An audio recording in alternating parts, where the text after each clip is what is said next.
Welcome to The Authentic Spiritual Journey, a weekly podcast featuring real and practical spiritual conversations from diverse perspectives here on the Experience of the Soul podcast channel. Today, episode 217, Individual Spiritual Journey. And now your host, Reverend Cynthia Alice Anderson. Good morning and welcome to the Authentic Spiritual Journey. My name is Cynthia Alice Anderson. I am the host. I'm here today in 818 Studios with my producer. Hello, everybody. This is Dave Croft, and thank you so much for joining us for another episode of the Authentic Spiritual Journey. As always, everybody here at the Experience of the Soul podcast channel hopes that you had an amazing weekend and are ready for what I know is to be an absolutely fantastic week. Thank you for spending part of your day with us here today. Yes, friends, thank you for joining us. As always, we're honored and blessed to have you along the journey. And today is about just that. So I'm kind of excited about today because, I don't know, life is good. We're talking about, Dave and I are talking about, the various aspects of the journey this morning. And I have a feeling you're going to connect a lot with what we're saying just because it's life. And friends, we all know we make plans. Like I've heard people say, we make plans and God laughs. And I'm like, I don't like that. I don't like that. I think we make plans and God goes, yay. But I also know that we don't always know what's going to happen next, right? And so when Dave and I were, discussing last week's show, which if many of you remember, Dave had some pretty big plans, and it was about how our thoughts create our world and all of that. But what we've learned is we're not co-controllers, we're just co-creators. And That's right. And this is a journey we're on, right? And a journey has unexpected twists and turns. So Dave, bring us up to that. Well, first of all, give us the title of today's show. Well, Let's the title start there. the title of today's show is Individual Spiritual Journey. Individual Spiritual Journey. So if we listened last week, talked about the need to kind of move my studio around. I got new computer, new equipment in that's replacing an 8-year-old machine. And so bringing lots of new energy into the studio. Yeah. And part of that journey was moving the studio space, around, which was rooted in not just change for change's sake, but the fact that the desk backs up to these really big windows that for the last 5 or 6 years have been covered up with curtains for sound and, for blocking out a lot of the heat because it gets a ton of morning sun. And so this is a room over a garage, which gets hot enough as it is. But the point is putting the studio so that I can allow more natural light in. Well, I started doing some tests. I started moving some things around. And then I realized that where I was going to put the studio desk was directly underneath the air conditioning vent. Oh, which would be great blowing on me because I stay nice and cool. But on the other hand, you don't want to hear this for every single episode of the podcast. Every recording of your life. It was literally blowing, the air was blowing into the microphone. So, all right, well, scrap that idea. So I can't do that. And what I did do is I committed to, whenever I reset the studio, is to make sure that I have access to the curtains. Access to, if I need to pull the desk out a little bit more so that I can pull the blinds back relatively easily and let some natural light. And so that's all well and good. Let in the light. Yeah, that's all well and good. And so I came up Saturday morning ready to do all those things because I had blocked off all day Saturday, all day Sunday. This was my entire weekend. All the projects were all pushed out of the way. Sat down, started working, and somehow threw out my back. Oh, man. That is rough. Hardcore, back to my back injury from a few years ago, Yeah, God, that is rough. Yeah. And so that completely derailed the entire weekend. So very little has changed. in the studio, other than a few things which are super messy, pushed in the Few little corner. things. Like the things I had started doing. I don't even know how I threw out my back. I think it was like changing the cat box or something, That's something something really about dumb, bending. right? I was super run of the mill, probably bending Right. over wrong and lifting a 30 Yeah. pound box of cat litter. But I did commit to opening the blind. So I have the curtains pulled back right now. Yeah. There is actual sunlight beaming into the studio and exposing 5 or 6 years of dust. Oh my gosh. Well, Oh, it is so dusty. How am I not just a ball of sneezing allergies this whole time? I don't know. well, what's so interesting about that, Dave, is about all of it is the intention, though, still is running through everything you're talking about. The intention of, new life, new energy, it is going to come Hmm. in. It is coming into the studio in a little bit different way than you thought. And I think That's it's right. so important, to relate all of these things to our own journey, because I think people hear us talk about these things and, they don't always hear, well, okay, I did have this big plan and life happened to me, life happened to Yep. you. And so then we have to regroup. We have to rethink, we have to reevaluate.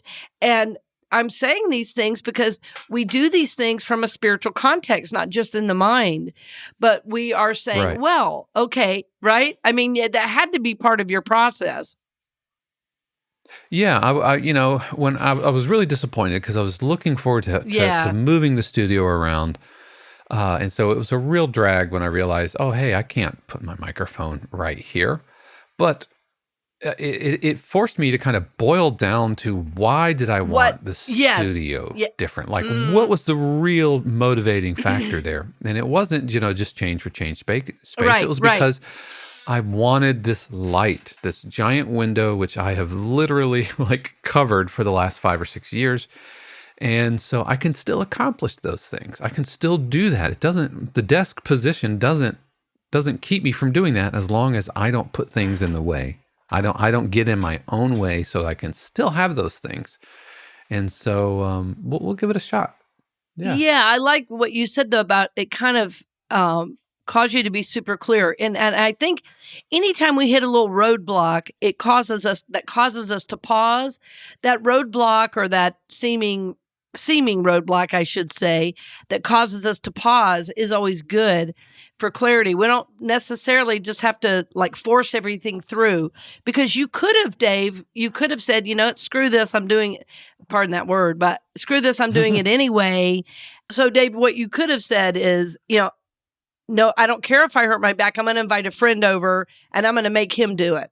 One way or another, this studio is going to get done. You could have done that.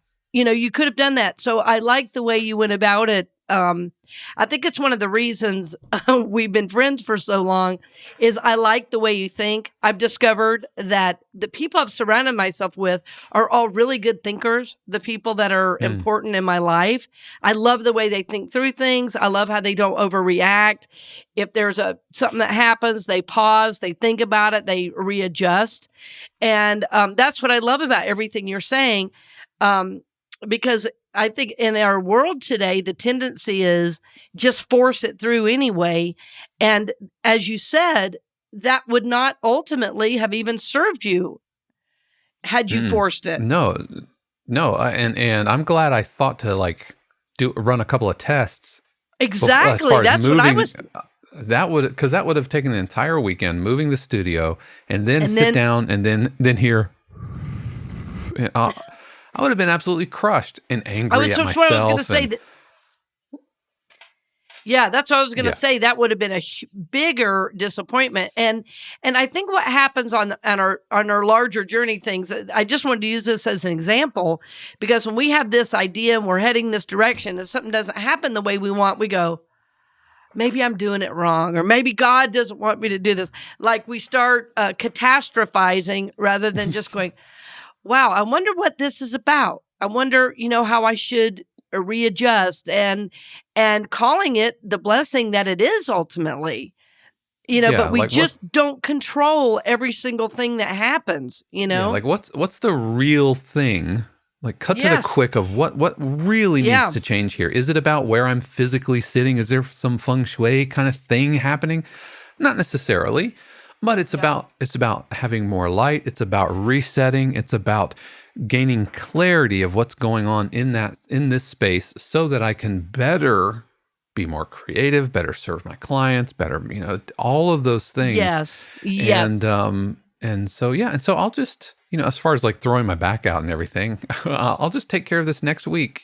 I'll do it It's next really weekend. okay, And right. Shannon said, because I was really, really angry on Saturday because I I had bet. blocked off everything. Yeah. And she said, Dave, the only one who really needs that to happen is you. Like there's no like pressing client, like your boss isn't mad because the studio didn't get reset. Yes, the new computer is downstairs and it's not installed, but it's not like I can't continue on for another week. And so, yeah, a little disappointed, but I'm going to believe that it's all conspiring for a purpose, and who knows, maybe I'll get a client this week come in and be like, okay, you have to hit the ground running now. You can't afford the slow ramp up it takes whenever you install a new machine, and getting everything up to speed. In fact, you know what? I think that's going to happen anyways, because the client that I was working on for the project that I thought I had wrapped up, turns out he wants 2 more queues. So he wants more work.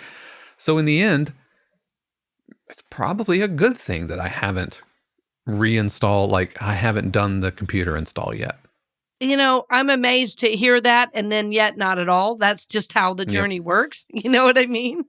Our minds, and I was just saying this to a dear friend yesterday, about so much in our world, we work from the level of the mind, but there's something bigger, grander, more expansive that's ultimately leading us. And when we're only rooted in the mind, we force things through, we make a lot more mistakes, we are very limited in our vision of what's possible. But when we are seeking to understand a situation, when we're seeking to see it from this higher level, we really start listening in a different way. I call it listening with my bigger ears, that I'm listening with my soul. I'm listening with my intuition. I'm tapping into some of the signs, that are happening around. And, ultimately, I'm not surprised, Dave, that more work is coming and there's all some order to this. So, I feel like you are being guided, in the midst of it all. And sounds like supported, because Q's means money in the bank. Am I right? That's right. It's You writing money Q's in the bank. means, No, yeah. I don't know if our listeners know supporting that, myself. Yeah, I don't know if our listeners know I'm sorry, go very ahead. much about it, but when Dave says I'm writing cues, what he's meaning is he's writing musical snippets, right? Musical motifs, musical, and I to write be music used. for Mhm. for TV shows, and it's not like a custom score, so I'm not like John Williams or anything like that. But anytime you've seen like a Discovery Channel show, or even like football, live sports, there's music that's happening in the background, and that all exists in it's called production music. It's library music, and so it's music Yeah. that matches a certain tone or emotion. And so if you're watching a crime show and they're like showing, the investigation and autopsy or whatever, then I write that music. And so libraries and companies come to me or come to several composers, not just me. But They approach composers to write music and put them together in playlists and albums. And so usually they order a chunk at a time. And so I had just finished right. 10 Q, and they're called Qs instead of like songs, they're Qs. So I had just finished 10 of them and shipped them off, and turns out he wants 2 more by the 5th, as in by Friday. Yeah. Well, Dave, that's really awesome. And I think, the average person, I was going to say the average bear. I don't know where that came from, that phrase, but I don't think the average person, being a musician, I'm always listening to the cues. So the average person, I don't think ever notices. I just think they're impacted. But so like if you're watching CBS Sports, or I know you had some, you have a lot with CBS Golf. You've had some cues pre-game Super Bowl, right? Yeah, Cues. yep. And so all the music that's like introductory when the title slides come in, that's Dave. You know? And it's a real gifted area. Like, when I was in school, and I've written a lot of music over the years, but like I wrote things for choir when I was doing, but what you do is a real specialized thing. I could never do that. So it's a real gifted area for you. And I wanted our listeners to know a little more about it, because I think if you listened a little more, you might learn something. It's like, oh, I'm feeling this emotion because of the music that's right here. It's like it brings my heart up. It gets me inspired, Yeah, absolutely. Whether it's, a sports cue like for the Masters tournament, or even like your dating show, that you're watching. Oh, right. Didn't you do one of those? Oh, yeah. Like Temptation Island. And I've done some stuff for Temptation Island. That was the other one you did. Oprah Winfrey Network, and like 1,000-Pound Sisters, Louisiana Law, Dr. Pimple Popper, like all these types of shows, they require a lot of music that communicates an emotional undertone. And so, that's what I do. And by the way, shows like Dr. Pimple Popper, those are as advertised. You know exactly what you're getting into. Yeah, exactly. Well, and it's good, honest work, Dave. There's nothing less about that. You're helping to give people an experience, and our emotions are spiritual, so it doesn't matter what the show is. I mean, there are limits, but in general, I'd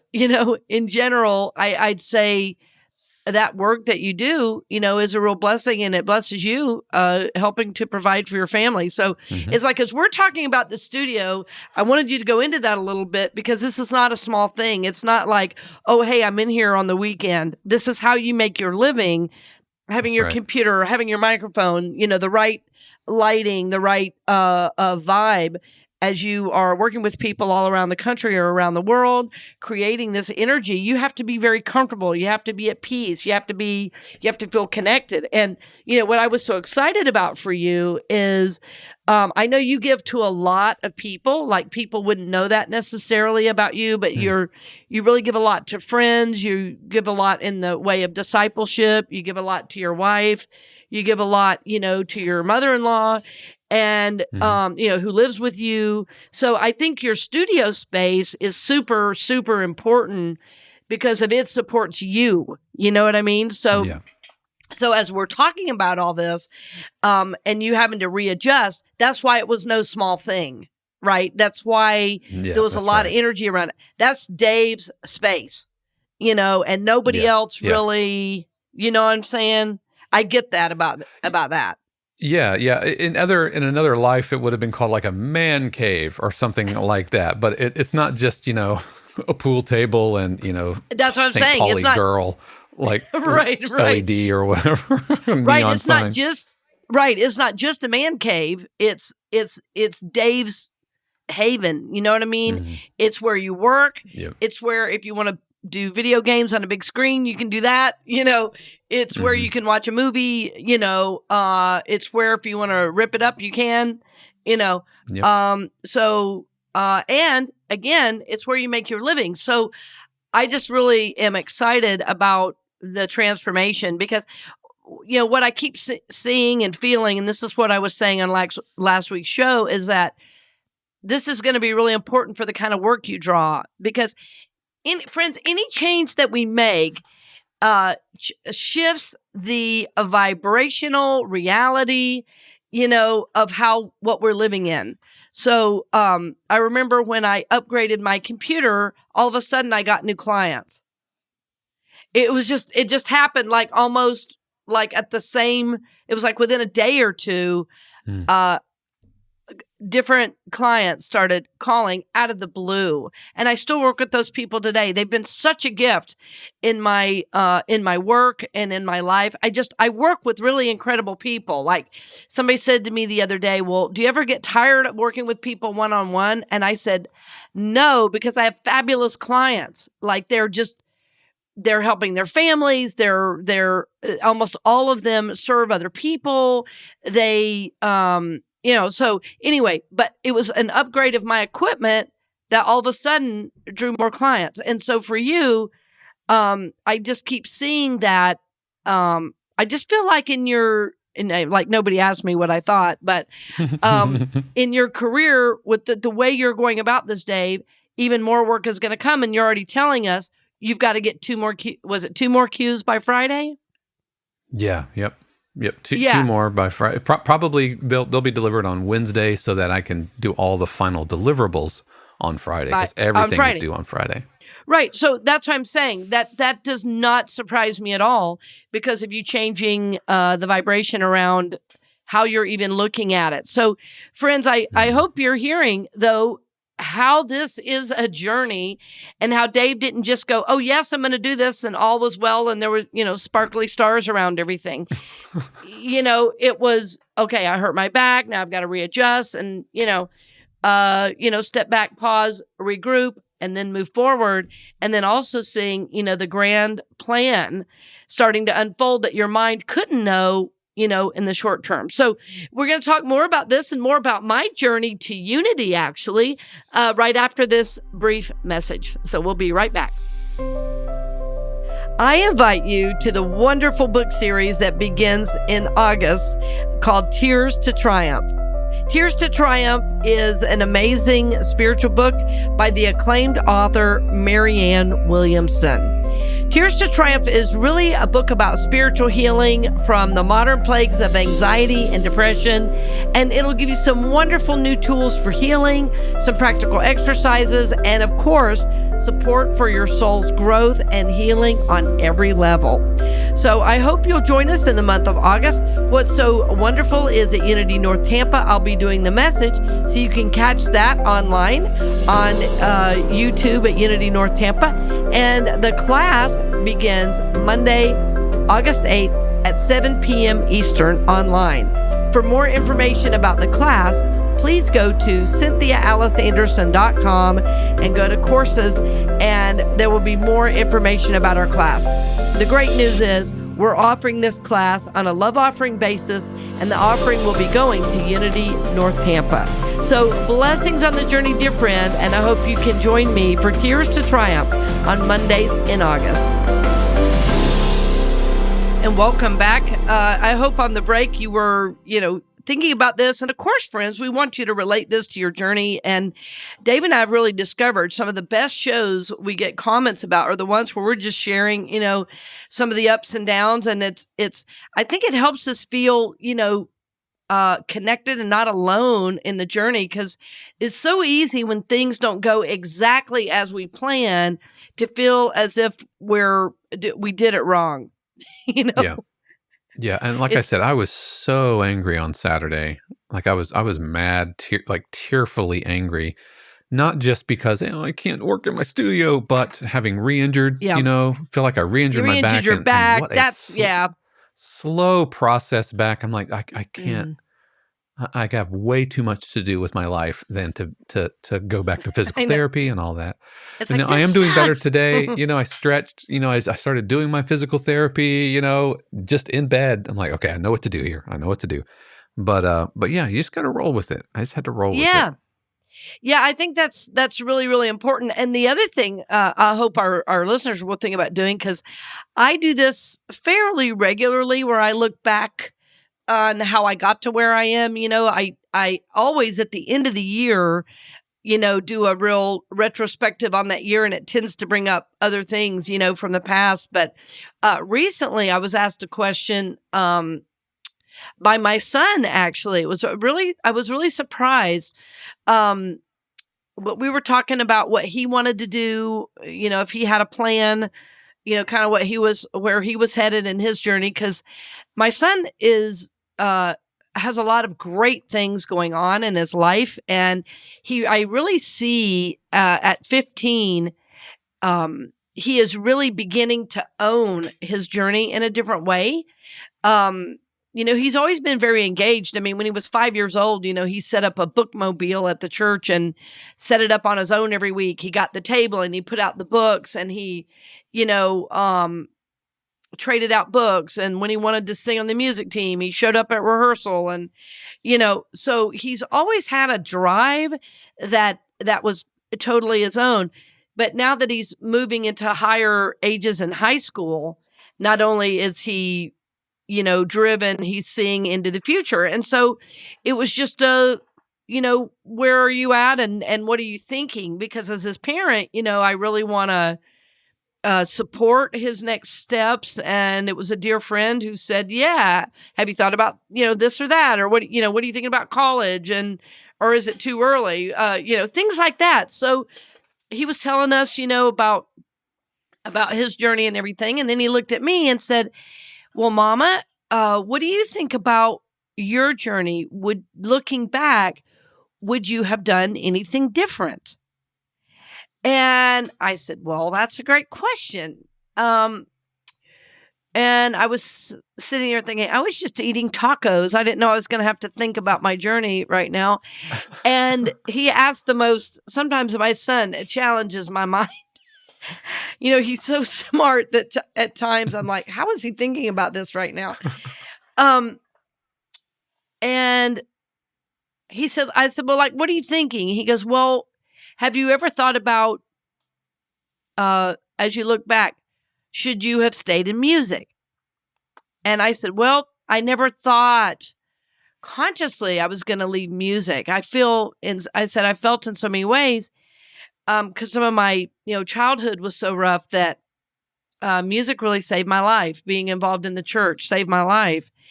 That having a place to be and a responsibility. I've talked a lot about, growing up in the church, and my first job was when I was 15 as the choir director. And at that time, I was also teaching an adult Bible study at the church. I was teaching an in-depth series on the book of Obadiah. And when I was 15, and which is my son's age now. So that was a real interesting awareness that the level of responsibility I had is where my son is now. And I really see him beginning to create stuff. So anyway, so I was looking back at that, and I was thinking about how did I get to where I am right now. And, when I was 8 years old, I had been really called into ministry. I had remembered sitting by my mom, and when I was little, I was so active. I always had a lot of energy. And so in church, I was always going through my mom's purse or playing with her rings on her hand while I was supposed to be listening. And this one day at church, there was this big, beautiful African-American woman. And she was the bishop. And she was speaking, and she had on this long robe, and she was just amazing. And I remember looking at her, and I went, that's what I'm going to do. And I'm telling you what, I was not looking at my mom's rings or fiddling in the pews. I was paying 100% attention to every word she said. And keep in mind that as I was born, the minister who was at the church then was my godfather. And because there were so many kids, my mom often left me with him, and he would read theology books to me while I was in a playpen. So, and he taught at Oxford. I mean, he was a scholar, absolutely. I mean, on American history. I mean, he was, that's what he didn't even teach anything about the Bible. He taught American history at Oxford. So, So my time in the church was certainly significant, and but I never dreamed really. I kind of forgot about it, and then I started working in the church when I was 15. I was actually paid as the choir director, and my sister played the organ and my brother played the piano, or vice versa. They would switch off. They were both very, very talented on keyboards, far more talented than I could ever be. They're really gifted in that area. And so our family, ran the church. Well, as life went on, I took the music route, and I got my undergrad and in performance, and I did a lot of education, and I started studying, conducting. And but I always felt this call to the church, and I was really interested in being a Methodist minister, which is the denomination I grew up in. That's what my godfather was a minister of. My mom was a lay minister and the president of the board. She did mission work. I had done it 15, 16. I had gone to Brazil as a missionary with a group. I'd learned Portuguese. So, my journey always had significant ministry. And I just kept thinking, well, I don't know. So I had forgotten, though, all about the 8-year-old, feeling called. All I knew is that I was really involved in the church and that I was a musician. Well, with spending all that money getting those music degrees, I was gigging and playing and teaching. But in my late 20s, I was feeling like I was never satisfied at these gigs.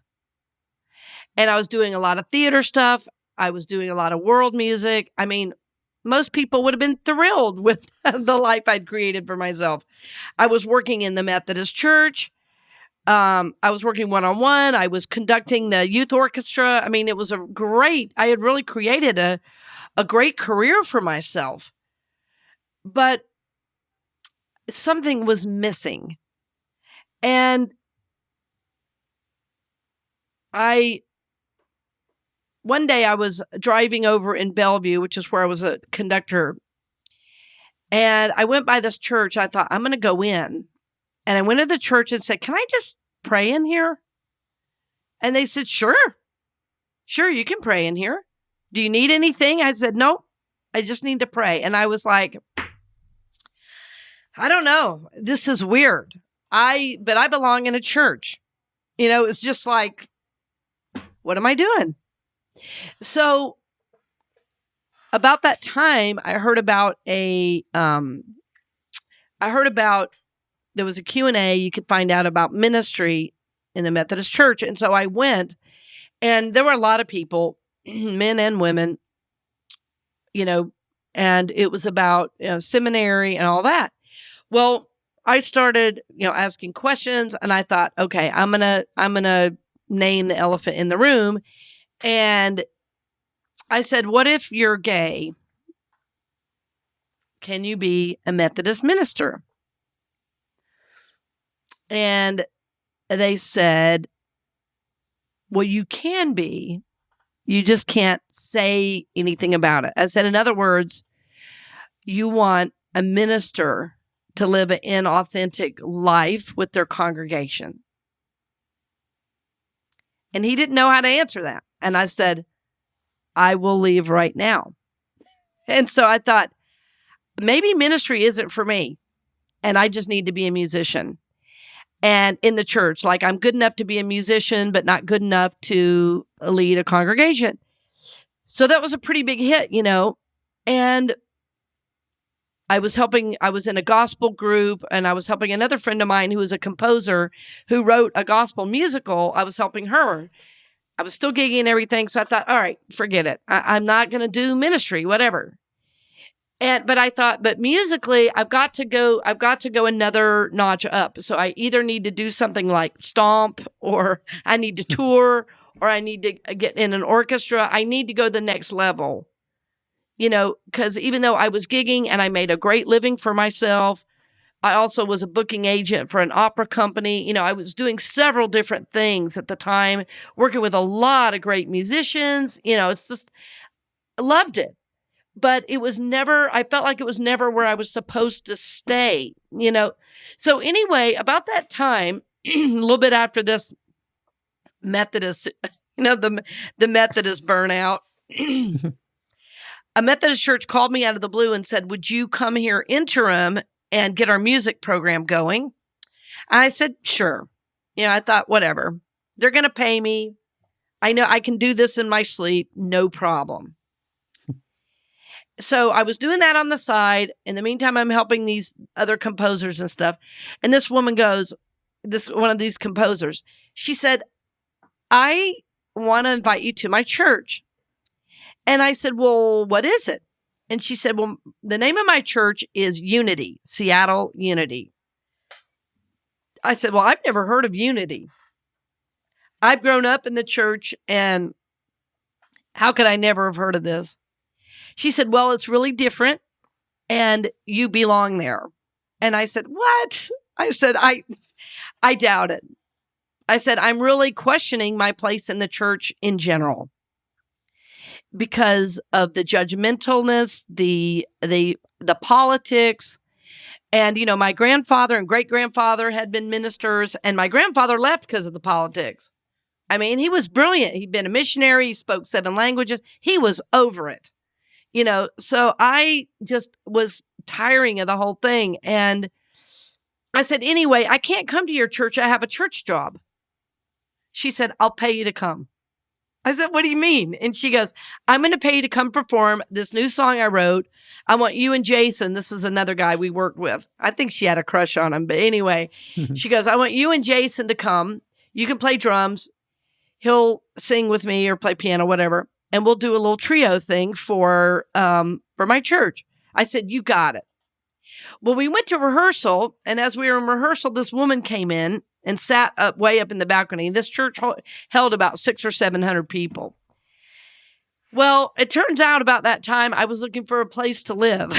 I know this sounds nuts on this journey. And anyway, come to find out later, the woman that came in, that same week, I learned she had a house and she wanted to rent out half her house. And so anyway, I ended up renting this woman's place. And it turns out she was the board president, which I didn't know at the time. She was the board president of this church. So all of this, I've just gotten all this divine discontent with the Methodist Church. I've looked at ministry in all these other places and gotten closed doors. And in the meantime, I'm playing, I'm conducting, I'm doing all this work in the music field. And I land in Unity.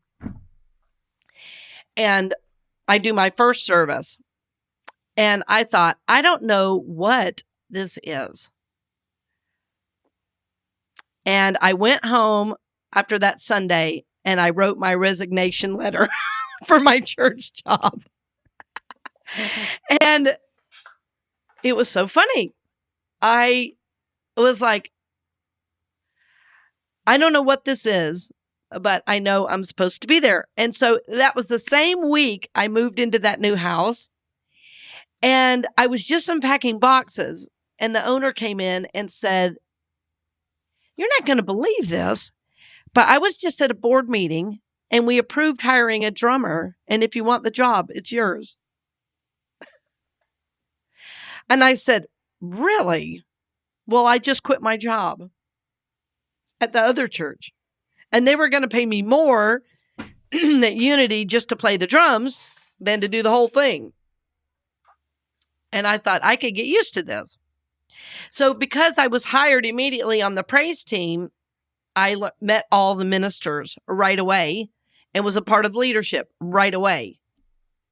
And so I met all these great speakers. I met Debbie Ford. I met all these amazing speakers because Seattle was had been such a thriving ministry that, a lot of big speakers would come through there. And after a couple months, the minister looked at me and said, why are you not a Unity minister? It was just like, I said, well, I'm wondering the same thing. She said, I want you to take a prayer class. And so I took one class and I moved to Kansas City. And then I moved to Kansas City to become a Unity minister. And so even when I moved to Kansas City, people said, oh my gosh, you are so new to Unity. So basically I was in Unity a year before I moved to Kansas City. And they said, how many classes have you taken? I said, 1. And they go, well, it takes a while to get all your classes. I said, no, it won't. I'm going to do it in a year. And they said, you'll never get in. They never let people in when they've only been in Unity that long. Well, I did all my classes in 1 year. And I did get in, and I started the next year at Unity. And interestingly, I've really never looked back. After what was so amazing, though, when I moved to Kansas City, I'd gone and kind of checked it out. And I was meeting other people in ministerial school and everything. And it was at Unity Church of Overland Park, which was a real flagship church. I mean, that church was about 1,100 people a week, on a Sunday. And because I knew some other people in ministerial school after church that day, they said, "Hey, we're going to go to lunch with Mary Umwake, the minister." I said, "We are? That's amazing." She was a powerhouse. And it just so happened at lunch, I sat right by Mary. And she looked at me and said, "Honey, I don't know what you're going to do, but you're going to be amazing. And you know what? When you move to Kansas City, there's going to be a place for you here. I don't know how, but there will be." She was talking about working at Unity Church of Overland Park. Now, she had never even met me. And I thought, well, this is okay. This is sounding good. So I left my resume with the music director there, Fred Albers, and I forgot all about it. I didn't talk to him, and I moved to Kansas City. And the first Sunday I showed up, one of those ministerial students I met said, "Hey, there's a job for you here. Go apply."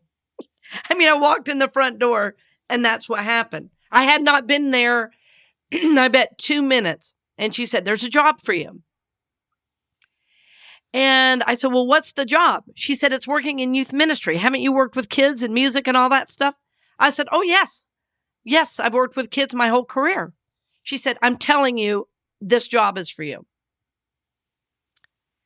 So that week, I interviewed and got the job. Talked to Fred, and I started conducting the choir. I said, "Well, I was going to talk to Fred about music." And the ministerial student says, "You can do both. Then it'll be a full-time job." So I was not in Kansas City 5 minutes. It didn't feel like, and I was already working at one of the biggest Unity churches in the whole movement. So, it was like an all systems go from the universe. So what does this mean? Well, it means that when you're on purpose, you'll be guided. When you're on purpose, it becomes obvious that you're heading the right direction. And not everything was that easy. Like when I moved to Kansas City, I thought, well, maybe I should work in a school. And I applied at a Catholic school to be their music person. And they wanted to hire me, but I had to be closeted. Same thing as the Methodist Church.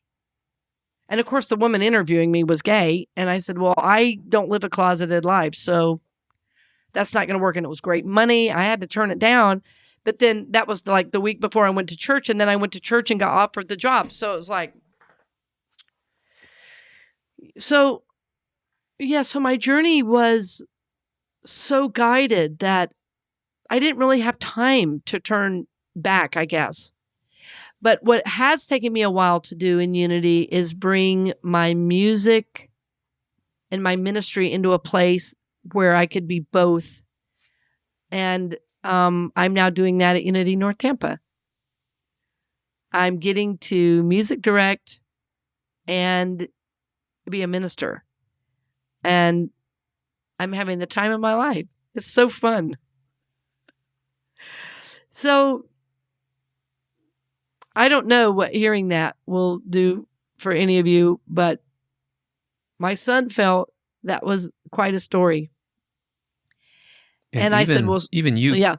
Yeah, I'm sorry. Even you music directing, even that was kind of a sideways journey, there at UNT, because you had people in place and good people wanted to hey, you right. I kept trying to give it away. Take care of this, please.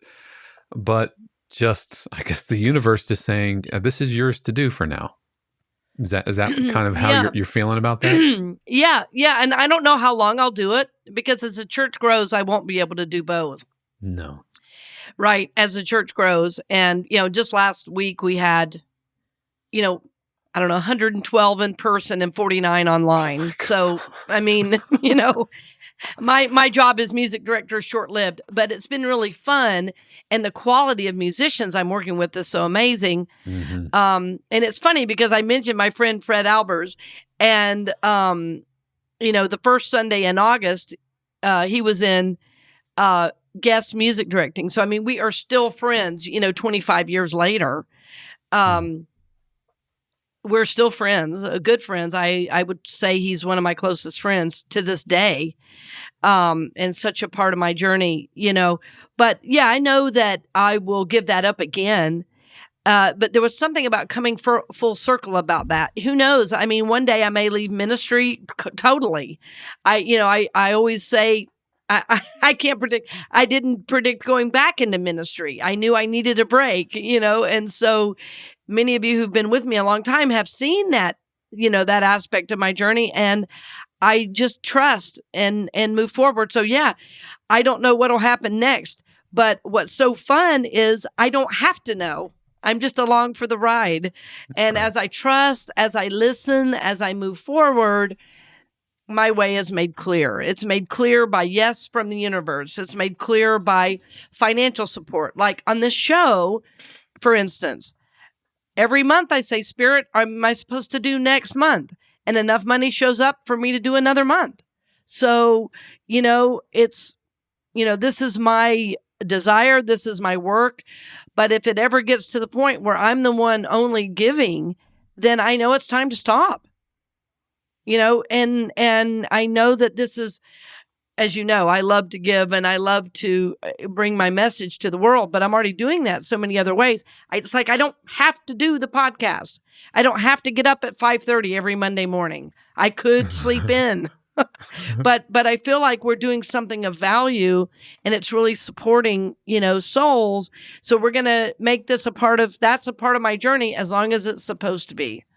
But the support does have to be there for us to continue that,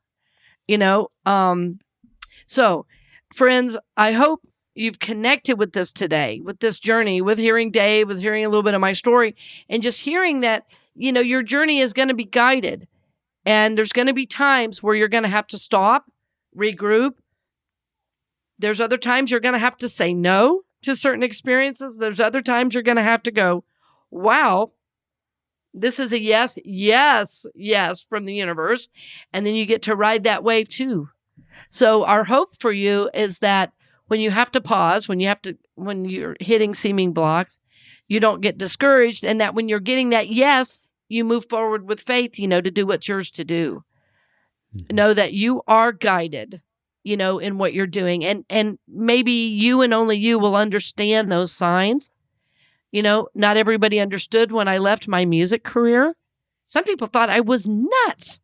They're like, you live in a beautiful home in a gorgeous neighborhood, and you're playing with all these great musicians. You've, conducted members of the Pacific Northwest Ballet, the Seattle Symphony, and you're doing what? You're leaving. But that's okay, because that's what my soul needed to do. Yeah. So that's always what we hope for you, is that your soul will grow, prosper, and evolve, that your soul will move forward on the journey with ease, with grace, and with a lot of love for yourself and those around you. So we thank you for listening. It's a little bit of a long show today, but we thank you for listening and are blessed to have you along the journey. Thank you again for your tremendous financial support. We love you, we bless you, and we will see you next week, friend. Blessings on the journey. We hope you've enjoyed this episode of The Authentic Spiritual Journey here on the Experience of the Soul podcast channel. This channel is made possible because of listeners just like you. If you would like to support the channel with your tax-deductible contribution on an ongoing basis or through a one-time gift, head over to experienceofthesoul.com/support. The Authentic Spiritual Journey is copyright 2022 Cynthia Alice Anderson, all rights reserved. Our theme music is composed by Dave Croft and used with permission from RR Hot Publishing.